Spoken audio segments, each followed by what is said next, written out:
Well, it's a bright sunny morning in San Diego. San Diego, I think, is a little bit better than LA. The main reason is that LA is kind of dusty and dirty, dingy. San Diego, for some reason, just seems cleaner. Maybe it's because you don't get all the vagabonds chasing the celebrities, would be my guess. Because LA just seems to have that going for it, and that's about it. Other than that, everything else is pretty similar. But anywho, Southern California, headed east. Headed into the desert. The important thing is, now it's important more and more to be out early to beat the heat. Because once that sun gets really high there and that temperature goes up, you don't want to be riding around a whole lot, especially like getting stopped. You get it at a light, the sweat just pours off. But here we go.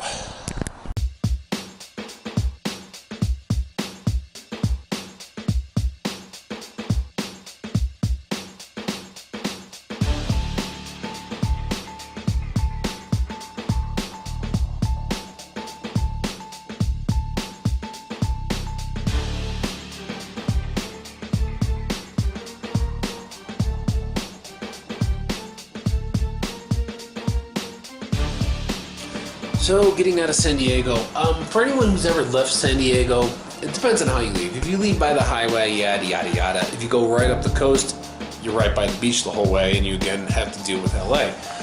But I was heading east, and heading east, especially in kind of the smaller roads, the 2-lane roads, it's actually very hilly, and it actually takes quite a significant amount of time before you kind of like get out of the suburbs. But very quickly, the hills come in, and you get to kind of go up and over these hills, which kind of divide basically the San Diego area from the rest of what I guess you could call Eastern California.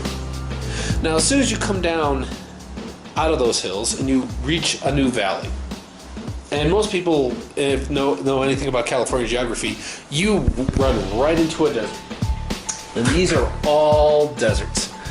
But man, do some of these deserts have some nice turns. You'll see it here as I go through, and it's real tight cornering, and it's really great, it's really fun, and it's definitely a biker's place to be. And it's really worthwhile to make it, and I would recommend anyone who's a biker to make it out there. So here I am. Oh man, it's dry out here. You can tell, but going through all the ranches and opulent houses which seem to have absolutely no purpose. It's a nice ride. I mean, this is 78 and it just east. And there's like I'm surprised at the amount of trees here, but it's getting drier the further we head.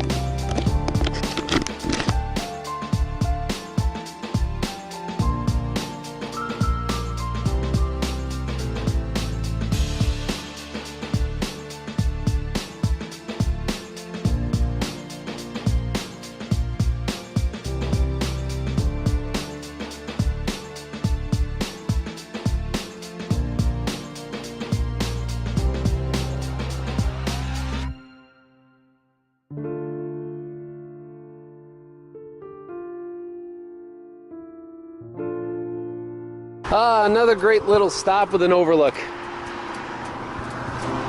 I mean, you can see just how, as soon as you start moving east from like San Diego, Las Vegas, it quickly dries up and gets kind of like picturesque. These small towns here are like complete foreign species to a lot of the people who live in LA and San Diego. It's quite interesting. Time to keep moving on.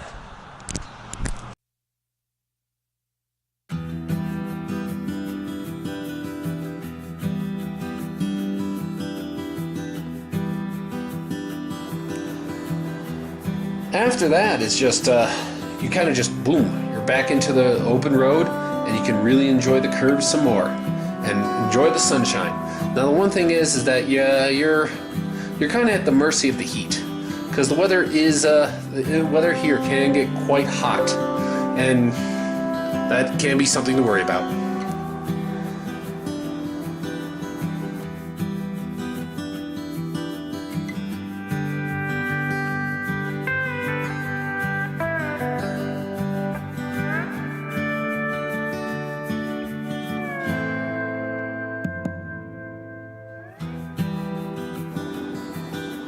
After that, you're into another desert state park, the Anzas Borgio State Park. Well, I really don't know much about it or anything like that, but it's sure a whole lot of fun to like ride on through. Just look at these curves. Oh, there's a whole bunch I actually did have to actually cut out of this because I wish I could. There's actually little rivers that kind of course through here. There's a lot of stops, a lot of cattle, a lot of like farms and ranches, and it's a whole lot of fun to actually kind of ride through. I saw a number of riders kind of go in the opposite direction. You know, who knows? But it was mostly deserted because it's also early morning, and I imagine the heat can make this kind of difficult at points. But as it is, this is California. Some of the kind of hidden gems. The reason why they're hidden gems is that there's so many other rides in California which are so much more prominent, so much more well known, which get so much more more fame. Like the highway ones or whatnot, that those attract the main people, and these here have to be ridden at certain times because, like on the day I have, it's like it's warm. It's in the middle of summer, and since it's in the middle of summer, you need to get out there early in the morning to really kind of enjoy it before the heat gets too much to you, or perhaps until like traffic gets to the point where it actually really starts to slow you down. But as you move further and further, the trees die down, and you can still have such a beautiful time just charging through these curves. Oh, it's so nice. I mean, it's funny. A while ago, you would see chipmunks scurrying across. Now it's like salamanders who are scurrying across the roads, getting out of your way. And the further you go, the drier and more arid it gets. This right here is an actual state park. I forget what it is, but I need to at some point put together another video of just kind of all this stuff. I mean, I've taken so much footage. It's God. I'm gonna have to figure out some kind of organizational scheme when I get done with this to kind of show more about what I did and what I saw.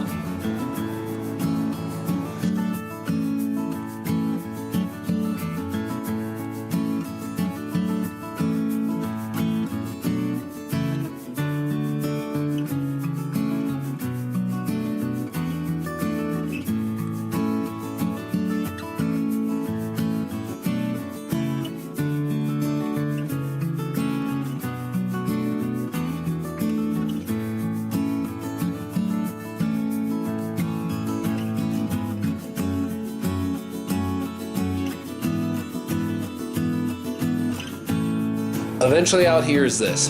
Boom. The actual true desert, as people like to imagine it, the sand, and just where, it can blow and drift, and you can see the dunes. Again, this is also, I stopped here. I have a number of video, and I'll have to put it out some other time, but this is just, you see the clear street sand, and they actually blow there, and there were even trucks who were busy kind of keeping the sand from drifting onto the road and making the road impassable. So lucky for me, I was able to get through and keep pushing on towards Arizona, because that's truly where my destination was.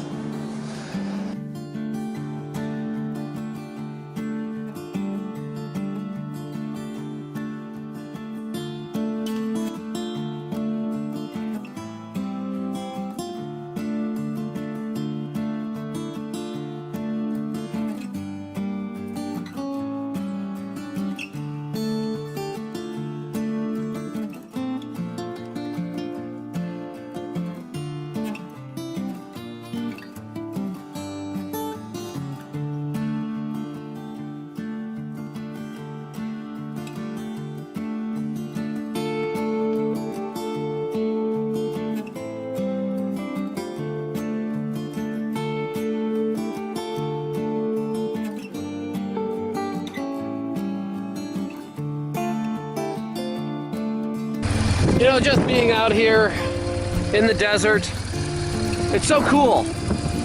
And I've been thinking about it, and a lot of it depends on perspective. So I can look at this and I can see how picturesque, how scenic it is, how cool it is to actually be out here and just kind of appreciate the raw beauty and just the whole kind of nature of how cool it is to be in this desert and just how alien the landscape is. Now, I can say that because in an hour, I could be somewhere in air conditioning, drinking an ice cold iced tea, eating a steak, or anything like that. Contrast that if this was like I was on my own and I had to walk 40 miles to the nearest anything. I think I would be looking at the scenery a lot different. Hashtag first world problems.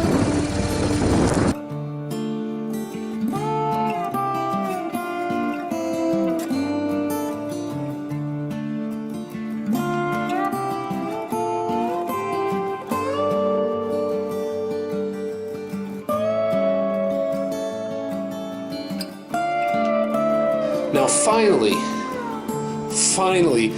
I was close to a final stopping point. And here's where I'm kind of running through the California desert. And you can kind of see it on the right side, kind of these big clouds, these over clouds. This is actually kind of like a lot of flash flooding area. You have to be careful going through here because, you know, when it starts raining, the ground is not used to absorbing water, so the water doesn't get absorbed by the ground. It just runs off. And so it can pool in small, low areas and overcome people pretty quickly. And it was actually funny is at the end of the day, I looked at my phone and I saw a number of flash flood warnings. But it was actually safe because off to the right, there was a river, the Colorado River, and it was on the other side of the river where the raining was occurring. So I was perfectly safe on the other side of the river because all the water would never get, the Colorado River is no longer allowed to flood anymore. Our dams have taken care of that.